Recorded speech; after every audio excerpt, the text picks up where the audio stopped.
그 어머님 집을 제가 찾아보니까 사실 1년 사이에 굉장히 많이 올랐어요. 진짜 다행이에요. 굉장히 많이 올랐고 아마 맞아요. 더 오를 것 네, 같아요. 네. 네, 더 오를 것 같아서 만약에 저라면은 네, 월부 구독하면서 오랜 고민 끝에 사연을 보냅니다. 저는 엄마와 둘이 시흥에 거주하고 있는 20대 후반 여자입니다. 현재 거주하고 있는 곳은 시흥시 정왕동에 있는 아파트이고 자가입니다. 여기서 15년 넘게 살고 있는데 이사갈 곳을 찾으면서 사연을 보내게 됐어요. 저희는 원래 5가족이 함께 살았는데 알코올 중독인 아버지께서 폭력이 심해져서 올해 2월에 아버지의 알코올 중독을 치료하기 위해 입원을 결정했습니다. 오랜 기간 폭언과 술주정으로 힘들어하던 언니와 남동생은 독립을 하고 저는 엄마와 함께 둘이서만 이 집에 쭉 머물고 있습니다. 고민 끝에 법원에 이혼 신청을 했습니다. 지금 살고 있는 이 집은 엄마 명의로 되어 있습니다. 제가 어릴 때 사업에 실패했던 아버지는 사업을 다시 일으키고자 여러 번 집에서 큰 돈을 몰래 가져가셨고 결국 제가 저축한 돈까지 손을 대셨습니다. 여기에 사기를 당하셔서 아버지 앞으로 빚도 있습니다. 이사를 가려는 진짜 이유는요. 아버지께서 몇 달 전부터 이 집의 시세를 알고 있다면서 이혼하는 조건으로 1억을 주지 않으면 집 앞에서 목을 메고 죽거나 불을 지른다고 협박을 하기 시작하셨기 때문입니다. 사실 저는 부모님이 이혼을 하셔도 지금까지 함께 살아온 세월이 있기에 아버지께서 사회에 다시 적응할 수 있도록 돕고 싶어요. 태어나실 때를 대비해서 머물 곳도 알아보는 중이고요. 이사를 가는 데 있어 가장 큰 걸림돌이라 생각하는 점은 제가 아직 취업 준비생이라는 점입니다. 그래도 월부 채널을 구독하면서 현재 상황에서 적극적으로 벗어나려면 자금을 많이 모아야 한다는 말씀을 듣고 올해 2월부터 취업 준비하는 시간을 제외하고는 과외를 하면서 엄마와 제 생활비 합쳐서 50만 원, 아버지 병원 및 월 100만 원을 제외하고 매달 100만 원을 저축하고 있습니다. 재산은 현재 거주하고 있는 집과 엄마가 모으신 3천만 원, 그리고 제가 모은 700만 원입니다. 대출은 현재 없습니다. 엄마께서 오래되더라도 2000년 이후에 지어진 집을 생각하고 계시고 저는 여기서 3년 정도 서울로 출퇴근을 했던 터라 이 정도 거리의 경기도권이면 어디든 좋을 것 같습니다. 2명이 지내는 거라 평수는 크지 않아도 되는데 최근 소형 평수가 많이 팔리면서 걱정이 됩니다. 엄마와 일단 우리가 아는 그 시흥 장현동의 구축 아파트와 안산 원곡동 고잔동의 구축 아파트를 보러 다니다가 최근에는 좀 멀어도 새로 지어진 새솔동을 돌아보기도 했습니다. 그동안 월부에서 배워온 내용을 생각하며 강남권에서 가까운 수도권 지역의 전세가율을 보면서 거품이 덜 낀 아파트를 찾아보는데 조각조각 나눠진 정보를 가지고 최선의 결정을 내리기엔 한없이 스스로 부족하다는 걸 느낍니다. 제 사연이 다른 분들과 공유했을 때 도움이 된다면 조언을 부탁드려도 될까요? 네, 저 어떻게 이번에도 좀 안타까운 사연이 좀 이렇게 주셨어요. 근데 또 그래도 아빠니까 또 아빠에 대해서 또 또 지원을 또 계속 해주고 싶어하는 또 마음도 있고. 하지만 또 엄마가 그동안 너무 힘들어 하셨어가지고 또 그러면서 이제 엄마와 함께 이제 살아갈 집에 대해서 좀 어떻게 해야 될지 좀 고민을 보내주셨습니다. 근데 위랑 아래는 또 지금 또 독립해서 따로 거주하고 있고 엄마를 지키고 있는 거니까 혼자. 맞아요.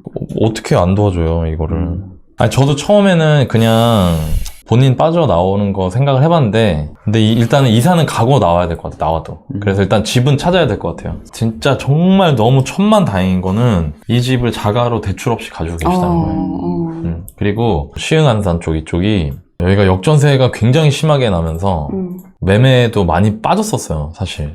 수도권의 다른 지역 아파트 시세하고 좀 달라요 모양이. 근데 다행히 실거주라서 그런 거 이슈 신경 안 쓰고 그냥 살다 보니까 또 지금 좋은 시기가 된 거거든요.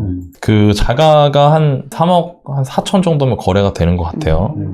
그리고 현금을 지금 3,700 정도 가지고 계시기 때문에 다 하면은 뭐 한 3억 6천에서 7천 정도가 순자산이 되실 것 같아요. 그리고 월소득이 본인 250이고 이제 모을 수 있는 돈이 한 50만 원 정도 되는데 지금 이분은 이사갈 집이 간절히 필요하잖아요. 지금 그쵸, 아버지 문제도 있고. 그러니까 어쨌든 아버지가 이것도 지금 과외 3개 뛰면서 지금 본인이 메꾸고 있는 건데 그래서 제가 집을 좀 찾아봤고요.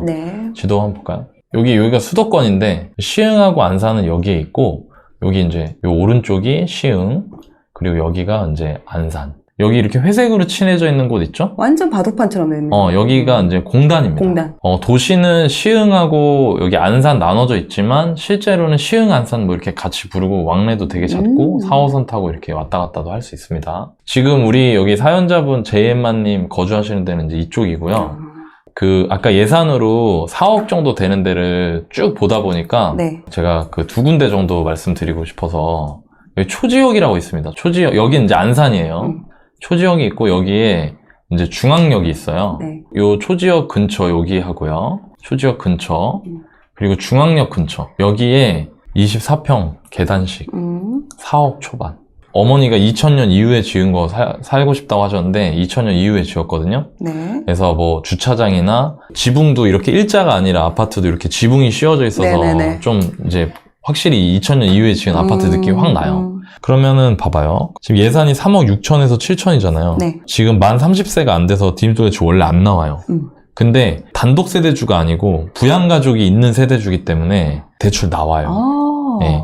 그럼 얼마냐면은 대출이 한 4천에서 5천만 원 정도 대출 내는 거거든요. 그렇죠. 근데 이 정도면은 대출 내놓고요. 일단 이사 가서 같이 살다가 결혼할 때 집을 그냥 어머니한테 뭐 하고 나온다거나 본인이 4천만 원 정도 부모님한테 한다거나 아니면 그럼 그때 다시 이사를 하면서 좀 정리를 하거나. 왜냐면 지금 여기 살 수가 없잖아, 지금. 그치. 그래서 여기를 추천을 해드리고 싶고 4억대로 살 수 있는 거의 유일한 곳이라고 보시면 될 것 같아요. 강남까지 왔다 갔다 하셔야 되면은 초지에서 4호선 타고 쭉 따라서 이렇게 올라서 사당까지 사당역. 와서 여기서 이제 갈아타는 거고요. 한 1시간 반 정도 보셔야 될 것 같아요. 여기 아니면요. 네. 여기도 괜찮습니다. 이쪽도. 제가 왜 그러냐면 지금 주택 가격이 막 이렇게 비싸지 않은데 컨디션이나 이런 거 대비해서 그리고 환경도 가보면 좀 괜찮거든요. 여기 이제 신안산선 공사하고 있어요. 네. 이건 공사를 하고 있어요. 물론 언제 될지 모르는 거지만 네.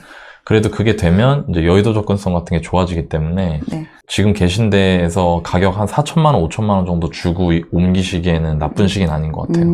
그래서 거기 좀 추천을 드리고 싶어요, 저는. 사실 저도 이거 얘기할 때 좀 항상 이런 일이 있으면 부모님은 부모님 인생이고 자기 형제들도 위아래 다 지금은 다 나가서 독립을 했잖아요. 그런 생각이 들다가도 거기 있을 수가 없는 거잖아, 지금 당장은. 그래서 저도 기도하는 마음으로 찾았어요. 진짜 제발 한 4천, 5천만 더 보태면 살 수 있는 집이 있었으면 좋겠다. 근데 다행히 안산 쪽에 있으니까 좀 이사를 빠른 시기에 하시고 정리를 한 다음에 도모하시는 게 어떨까.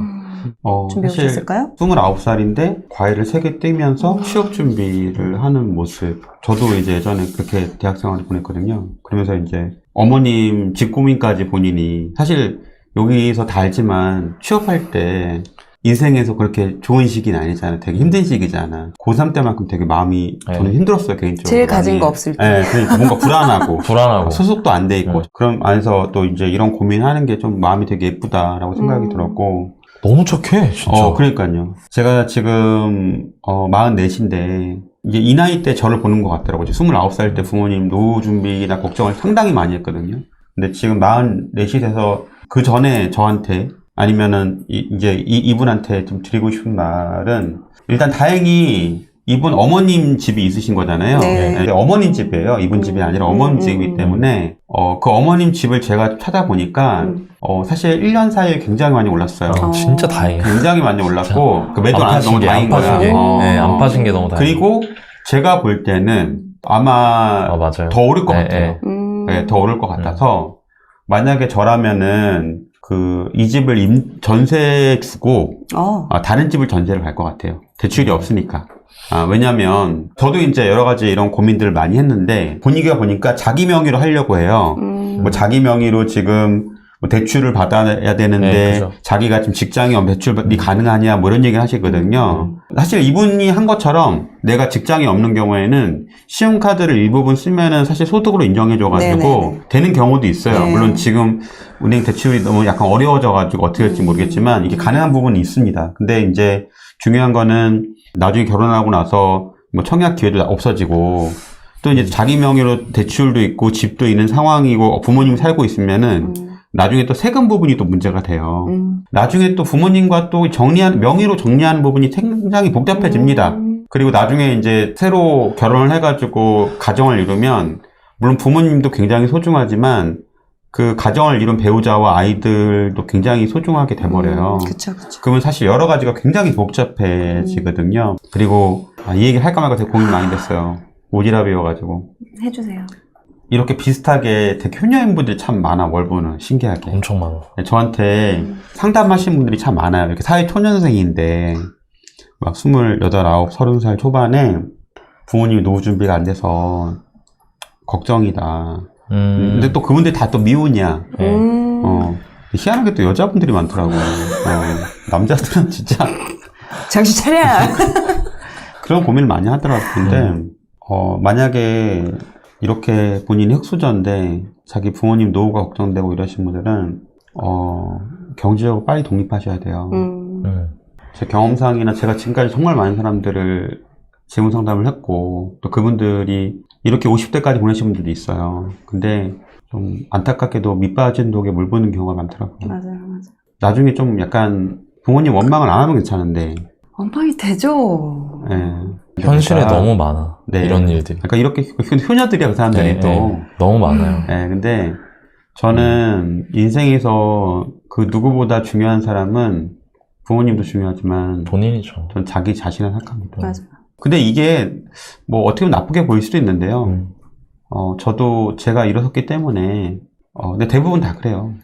경제적으로 독립을 하고 그 사람이 일어서고 집안을 일으키고 그러면서 또 부모님을 또 도와주는 시기가 되는데 지금 이런 방식으로 질문 주신 분처럼 되면 조금 계속 힘든 시기로 뭐 30대, 40대를 보내실 수도 있을 것 같아서 또 제가 지금까지 수많은 분들을 상담하면서 그런 것 때문에 또 힘들어하는 분들을 봤기 때문에 이제 일단은 아버님 때문에 여러 가지로 집을 옮기시는 게 맞을 것 같고요.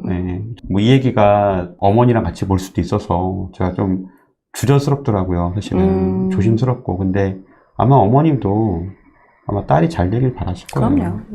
그리고 제가 뭐 코코님이랑 늘 항상 얘기하지만 집안에서는 한 명이 일으키면 돼요. 한 명이 일으키면 맞습니다. 모두가 잘 살 수 있어요. 그러니까 저는 조금 그렇게 하는 게 맞지 않나 걱정이 됐습니다. 사실은. 말씀하신 게 정말 와닿는 것 같아요. 일단 내가 먼저 바로 서야지. 그래야 이제 부모도 있고 다 있는 거고. 너무 효녀에 거기 집착 안 하셔도 됩니다. 이미 충분히 지금까지 잘 해오신 것 같고요. 전화해주고 싶다. 그러니까요. 지금도 과외 중이래요. 네. 그래서 못하는 거야. 지금 과외하고 있다 그랬어. 맞아. 이 방송을 라이브 방송 못 보고 계시다고. 보지도 못한대. 일단 지금 너나이님께서는 4호선 초지역 중앙역에 20평대 계단식 2000년 이후 이제 4억대 정도의 이제 매수를 또 추천해 주셨고 너바님 같은 경우는 지금 살고 있는 집이 또 이제 앞으로 더 오를 가능성도 있고 또 이제 아무래도 자금을 섞이게 되면은 추후에 이제 가정을 이제 가질 때 이제 금전적인 부분이 이제 좀 약간 복잡해질 수 있기 때문에 뭐 세금이나 여러 가지 부분이 복잡해지고 그러면 나중에 결혼하고 나서 또 서로 좀 애매해져요. 그러니까 그런 걸 내가 다 감수할 수는 괜찮은데 나중에 또 대부분 다 좀 약간 많이 힘들어 하더라고요. 여러 가지. 그래서 지금 살고 있는 집을 전세로 주고 어차피 이사는 지금 현재 가야 하는 상황이기 때문에 오히려 좀 더 다른 쪽으로 전세로 이사를 가시는 것을 이렇게 답변을 해 주셨습니다. 지금 제이 엄마님한테서 문자가 왔다고 합니다. 네. 제가 오늘 방송을 못 듣는데 아직 월부 강의를 듣진 못하지만 월부 카페 가입해서 목표를 쓰고 거기 올라온 글을 보면서 막막할 때 힘을 얻고 있어요. 세 분 다 너무 감사하고 월부 카페 분들에게도 정말 감사합니다. 이거 또 문자를 보낸 거야? 문자한 거야? 아휴.